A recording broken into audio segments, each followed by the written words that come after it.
less than half a year. So I'll take a few questions. Front row. First of all, Speaker Vinnie Messina would have been great. Hey.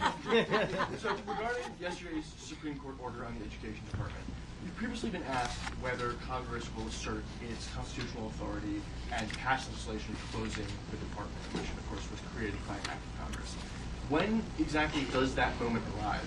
Does the President having, quote, ultimate authority over the Education Department, as was Secretary McMahon's interpretation of the order, not conflict with Congress's legal and constitutional power? At what point does this become a separation of powers conflict? It may not surprise you. I haven't had a chance to digest the Supreme Court opinion from yesterday, whenever it was. Been a little busy, but we'll look into that. I'm a constitutional law attorney. I'm a jealous guardian of Article I authority, but I also know that for decades, the Department of Education, since its creation, the Department of Education is wielded by the executive branch. I think that was the intent of Congress, as I understood it back then.